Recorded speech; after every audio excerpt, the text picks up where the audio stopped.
Hello students, welcome back to my channel. आज इस video में हम बात करने वाले हैं third chapter of second book political science के बारे में, जो कि politics of India since independence का थर्ड चैप्टर है, प्लानिंग।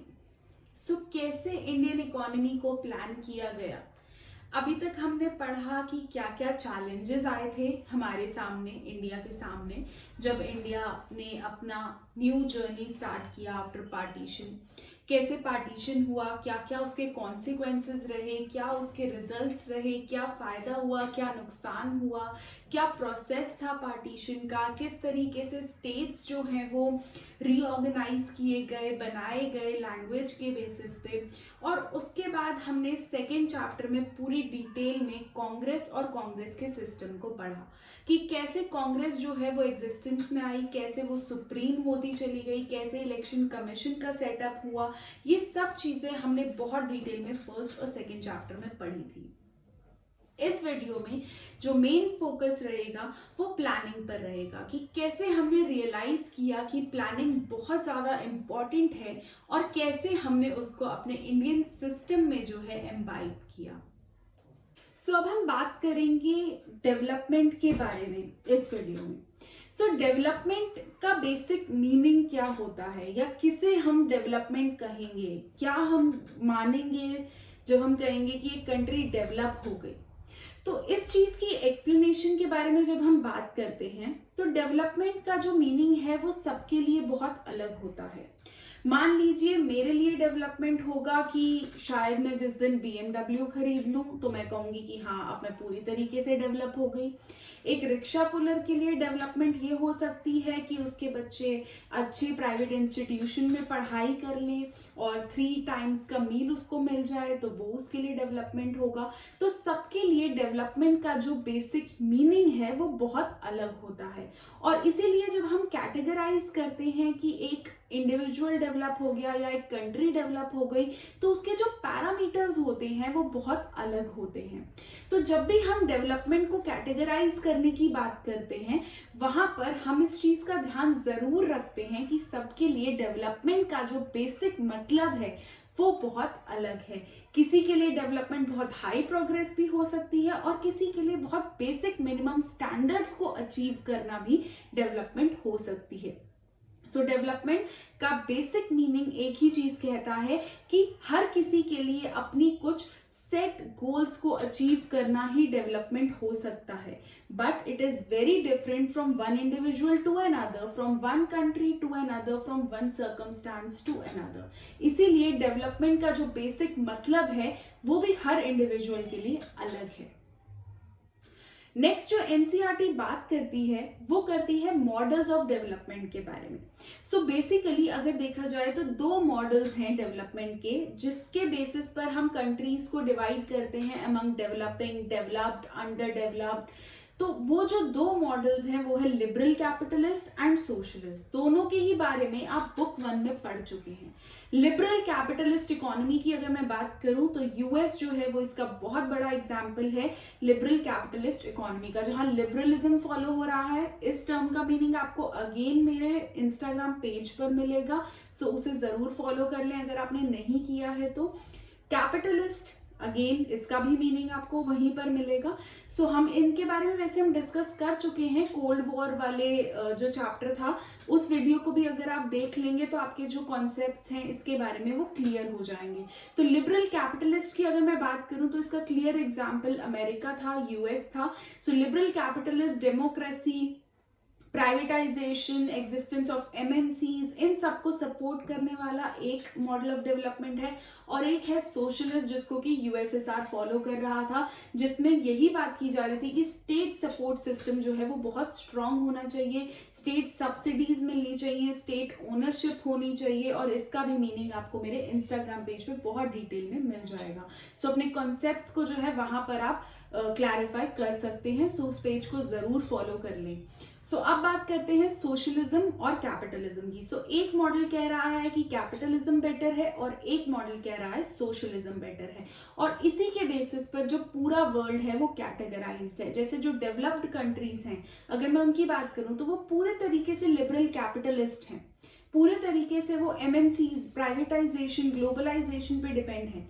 और अगर मैं इंडिया जैसी डेवलपिंग या फिर और अंडर डेवलप्ड कंट्रीज जो एशिया और अफ्रीका में हैं उनकी अगर मैं बात करूं, तो पूरे तरीके से आप देखेंगे कि वहां पर सोशलिज्म जो है वो फॉलो हो रहा है बहुत हाई लेवल पर।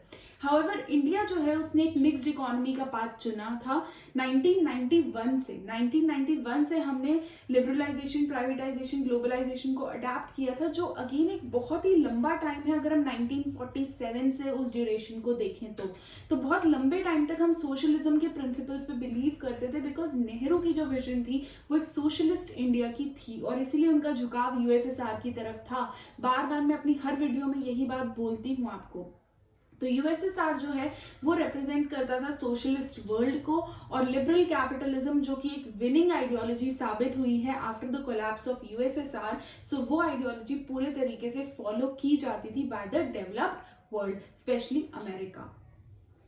सो अब हम बात करेंगे इंडिया की सिचुएशन की, कि इंडिया में प्लानिंग किस तरीके से हो रही थी।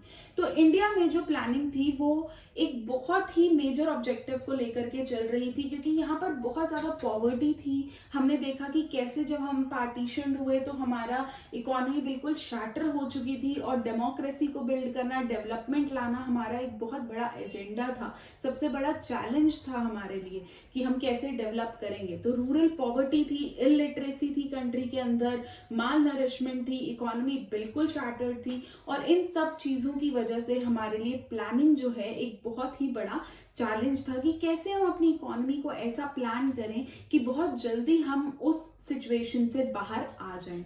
सो इंडिया ने एक मॉडल ऑफ डेवलपमेंट जो चुना वो मिक्स्ड इकोनॉमी को चुना, और 5 ईयर प्लानिंग जो है वो अडेप्ट की अंडर द प्लानिंग कमीशन, जिसको आज के टाइम हम नीति आयोग भी कहते हैं। जिसके जो चेयरपर्सन थे वो नेहरू खुद बने, यानी प्राइम मिनिस्टर के अंदर जो है उस चेयर को रखा गया। हमने देखा कि किस तरीके से डेवलपमेंट का जो मीनिंग है वो सबके लिए अलग होता है। 2 मॉडल्स ऑफ डेवलपमेंट क्या थे, लिबरल कैपिटलिज्म एंड सोशलिज्म, और इंडिया में जो है प्लानिंग का पाथ चुनना बहुत ज्यादा टफ था, क्योंकि इंडिया बहुत ही टफ सिचुएशन से उस टाइम गुजर रहा था। बट इन सब के चलते भी एक इंडिया की खास बात थी बॉम्बे प्लान, जो 2 मार्क्स का एक बहुत ही इंपॉर्टेंट क्वेश्चन बनता है कि बॉम्बे प्लान क्या था। बॉम्बे प्लान एक ऐसी चीज थी जो इंडिया में ही देखी जा सकती है और कहीं भी नहीं देखी जा सकती। ऐसा मैं इसलिए कह रही हूं क्योंकि बॉम्बे प्लान में कुछ इंडस्ट्रियलिस्ट ने खुद स्टेट को कहा था कि आप जो है इकोनॉमी को प्लान करो, ताकि हम इंडस्ट्रियलिस्ट नहीं बल्कि जो नॉन इंडस्ट्रियल सेक्टर है, जो एग्रेरियन सेक्टर है, उसको हम उठा पाए। जो हमारी कंट्री में गरीब रह गए हैं लोग, जो पॉवर्टी के अंडर आ चुके हैं, उनको जो है डेवलप करना हमारे लिए मेन गोल होना चाहिए। और उसके लिए उन्होंने स्टेट इंटरवेंशन को सपोर्ट किया था 1944 में, जो एक बहुत ही बड़ा इनिशिएटिव देखा जाता है, क्योंकि हमने देखा है कि हर ग्रुप जो है वो खुद को आगे लाने की एक रेस में लगा रहता है। कोई भी प्रोफेशनल हो या कोई भी इंडस्ट्रियलिस्ट हो, वो यही चाहेगा कि हमारा बेनिफिट सबसे पहले हो। बट 1944 में कुछ इंडस्ट्रियलिस्ट जो हैं उन्होंने ऐसा नहीं किया। उन्होंने स्टेट को बोला कि आप प्लानिंग करो ताकि जो हमारी कंट्री है वो आगे बढ़ सके। इसे बॉम्बे प्लान कहा जाता है और इसे बहुत ज्यादा अप्रिशिएट किया जाता है all over the world because of such good industrialist, जिन्होंने अपनी कंट्री के बेनिफिट को जो है वो सबसे ऊपर रखा था। ओके, अब हम बात करेंगे इंडियन प्लानिंग के बारे में कि इंडियन प्लानिंग किस चीज पर बेस्ड थी। तो मैंने आपको बताया कि हमने 5 ईयर प्लान वाला मॉडल जो है वो एक्सेप्ट किया था कि 5 ईयर प्लान हम बनाएंगे और हर 5 ईयर में एक नया प्लान आएगा जो इकोनॉमी को एक रास्ता दिखाएगा, एक डायरेक्शन दिखाएगा। सबसे पहले हमने प्लानिंग 1951 में स्टार्ट की, जब 1950 में हमारी कॉन्स्टिट्यूशन जो है वो एग्जिस्टेंस में आ गई थी। 1951 में सबसे पहले प्लानिंग की गई और जैसे 5 साल 1951 से 56 तक इस प्लान को मेजरली ड्राफ्ट और एग्जिस्टेंस में लाने की बिलीफ जो थी वो KN राज की थी, जिन्होंने एग्रीकल्चर को इसकी मेन फाउंडेशन कहा। उन्होंने कहा कि पार्टीशन की वजह से हमारे जो मेन फर्टाइल रीजन्स थे वो सब पाकिस्तान चले गए हैं, जिसकी वजह से हमारा जो एग्रेरियन सेक्टर है, हमारा जो एग्रीकल्चर सेक्टर है वो बहुत ज्यादा हिट हुआ है, बहुत बुरी कंडीशन में आ गया है। क्योंकि और सबसे बड़ी बात कि 80% जो पॉपुलेशन है वो एग्रीकल्चर पे ही डिपेंड करती थी अपने लाइवलीहुड के लिए, क्योंकि तब ज़्यादातर लोग विलेजेस में ही रहते थे, ये अर्बन स्टेट्स डेवलप ही नहीं हुए थे। सो इसलिए अगर हमें अपनी कंट्री का बेनिफिट चाहिए, अगर हमें अपनी कंट्री को डेवलप करना है, तो हमें जो है एग्रीकल्चर सेक्टर को डेवलप करना होगा। सो उन्होंने 2 वर्ड्स ऐसे बोले और वो थे हेसन स्लोली। उन्होंने कहा हमें फास्ट भी काम करना होगा, हमें हेस्टेंड वे में भी चलना होगा, लेकिन साथ ही साथ हमें धीरे धीरे इकोनॉमी को संभालते हुए चलना होगा, क्योंकि हम एक बार पार्टीशन देख चुके हैं और दोबारा हमें किसी भी ग्रुप को डाइवर्ट नहीं करना है, अपने से दूर नहीं करना है, सेपरेट नहीं करना है। सो के.एन. राज ने एग्रीकल्चर की जो है वो सुप्रीम बात की कि एग्रीकल्चर जो है वही हमारी कंट्री को बचा सकता है। सेकेंड प्लान जो 56 में आया था, अगेन फॉर 5 इयर्स, उसको जो है चलाने वाले पीसी महालनोबिस थे। उन्होंने मेन जो इंपॉर्टेंस दी वो इंडस्ट्री को दी। उन्होंने कहा कि एग्रीकल्चर तो डेवलप होता रहेगा, बट इंडस्ट्रीज ही हैं जो कंट्री को आगे एस्केलेट करेंगी towards a good future, a developed future. अगर हमें डेवलप करना है तो इंडस्ट्रीज हमें सेटअप करनी ही होंगी, ऐसा पीसी महालनोबिस ने कहा। और उन्होंने टेक्नोलॉजिकल एडवांसमेंट की बात की कि टेक्नोलॉजी को डेवलप करना होगा, इंडस्ट्रीज को डेवलप करना होगा, तभी हम ये कह सकते हैं कि हमारी कंट्री जो है वो एक्चुअल में डेवलप करेगी। तो फर्स्ट प्लान जहां एग्रीकल्चर को सपोर्ट कर रहा था, वहां सेकेंड प्लान पूरे तरीके से इंडस्ट्री की बात कर रहा था। अब यहाँ पर एक बड़ी ही मजेदार बात है थर्ड प्लान, कि थर्ड प्लान किसको चुनेगा। तो थर्ड प्लान भी जो है वो बहुत हद तक इंडस्ट्री की तरफ ही बायस था, क्योंकि तब तक जो आउटलुक था वो इंडस्ट्रियल डेवलपमेंट की तरफ आ चुका था। सो यहाँ पर इंडस्ट्रीज को ही डेवलप करने की बात की गई थी, but at the same time कुछ लोग ऐसा कहते हैं कि इतना ज़्यादा फोकस इंडस्ट्री पे नहीं हुआ, इस वजह से ये प्लान बहुत ज़्यादा सक्सेसफुल नहीं हो पाया इसमें। जबकि कुछ लोग कहते हैं इसमें एक अर्बन बायस था, हर वे में रूरल एरिया को जो है वो पीछे छोड़ दिया गया इस प्लान में, जिसकी वजह से ये उतना सक्सेसफुल नहीं हो पाया। और अगर मैं इंडिया के फोर्थ प्लान की बात करूं तो वो एग्जिस्टेंस में ही नहीं आया, क्योंकि कंट्री की सिचुएशंस बहुत ज़्यादा खराब हो गई थी और हमें प्लान हॉलीडे लेना पड़ा। तो ये जो है ये फर्स्ट 3 प्लान्स को मैंने आपके साथ डिस्कस किया, जिसमें पहले एग्रीकल्चर को सपोर्ट किया गया बाय के.एन. राज, देन पीसी महालनोबिस ने इंडस्ट्री और टेक्नोलॉजी की बात की। थर्ड प्लान में कुछ लोगों ने उसे एक अर्बन बायस के रूप में देखा, कुछ लोगों ने बहुत ज़्यादा फोकस एग्रीकल्चर पे देखा। फोर्थ प्लान एग्जिस्टेंस में ही नहीं आया और प्लान हॉलीडे लेने की हमारी जो कंडीशन थी वो आ गई। क्यों आई ये हम नेक्स्ट चैप्टर में देखेंगे, जब हम इंदिरा गांधी का एरा जो है वो पढ़ेंगे। बट उससे पहले मैं आपसे नोट्स डिस्कस कर लेती हूँ। पार्ट 1 यहाँ पर खत्म हो गया है वीडियो का, और पार्ट 2 जो है वो आप नेक्स्ट वीडियो में देखेंगे। नोट्स को जरूर अपने लिए बांध कर सांझ कर रख लें, क्योंकि वो आपको चैप्टर समझने में बहुत हेल्प करेंगे। सो चलिए नोट्स देख लेते हैं और फिर मैं आपको मिलती हूँ इसी वीडियो में। सो सबसे पहले हमने डिस्कस किया था डेवलपमेंट के मीनिंग को, जो सबके लिए बहुत अलग है, लेकिन इसमें मेन बात जिसको सब एग्री करते थे वो था इकोनॉमिक ग्रोथ के साथ साथ सोशल जस्टिस को भी मेंटेन करना। अगर आप सोशल जस्टिस का मीनिंग जानना चाहते हैं तो आप मेरी सोशल जस्टिस वाली वीडियो जो लास्ट 1 डे बिफोर जो है अपलोड हुई है, आप उसे देख सकते हैं। नेक्स्ट, मॉडल ऑफ डेवलपमेंट, जिसमें 2 मॉडल्स थे basically, liberal capitalist and socialist, जिसमें डेवलप्ड, अंडर डेवलप्ड और डेवलपिंग वर्ल्ड को क्लासिफाई किया गया था।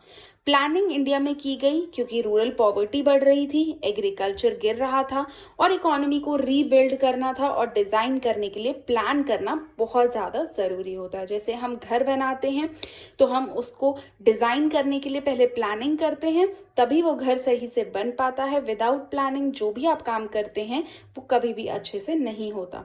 तो इसीलिए प्लानिंग करनी बहुत ज़रूरी थी डिज़ाइनिंग के लिए भी। बॉम्बे प्लान, जो 2 मार्कर्स का एक बहुत ही इंपॉर्टेंट क्वेश्चन है। 1944 में कुछ इंडस्ट्रियलिस्ट ने स्टेट को कहा कि आप इनिशिएटिव लीजिए, आप इकोनॉमी को प्लान कीजिए ताकि हर ग्रुप का भला जो है वो हो सके, और ऐसा सिर्फ 1944 में ही इंडिया में देखा गया। उसके बाद तो सभी अपने ही बारे में सोचने लगे। इंडियन प्लानिंग जो है वो प्लानिंग कमीशन के हाथ में दी गई, जो इसको अब नीति आयोग कहते हैं, और ये 5 साल के लिए 5 ईयर प्लान्स के रूप में सामने आई। फर्स्ट प्लान 1951 में आया, जिसमें के.एन. राज ने एग्रीकल्चर की बात की, हेसन स्लोली को एक इम्पॉर्टेंट स्लोगन बताया उन्होंने।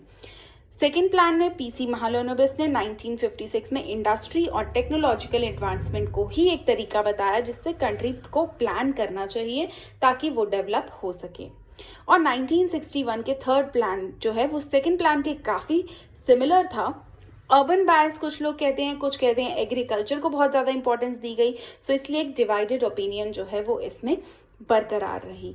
ऑल इन ऑल हमारी स्टेट की प्लानिंग काफ़ी ज़्यादा वाइब्रेंट और डिफरेंट रूप में सामने आई, मिक्स्ड इकोनॉमी के रूप में। Welcome back guys, I hope आपको समझ में आ गया होगा ये चैप्टर का पार्ट 1। पार्ट 2 मैं नेक्स्ट वीडियो में डे आफ्टर टुमारो डालूंगी और उसे भी ज़रूर देख लें ताकि ये चैप्टर आपको बिल्कुल क्लियर हो जाए। बहुत शॉर्ट क्रिस्प वे में मैंने आपको पूरा चैप्टर समझा दिया है।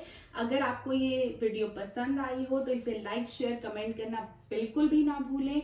इंस्टाग्राम पेज को ज़रूर फॉलो कर लें और फेसबुक के भी एकेडमिया पेज को ज़रूर फॉलो करें। वहाँ पर आपको बहुत यूजफुल और छोटे छोटे 1-2 मार्कर्स से डील करने वाली टिप्स जो है वो मिलती रहेंगी। So I'll see you day after tomorrow with the second part of the video. Till then, take care of yourself. God bless you all. Thank you.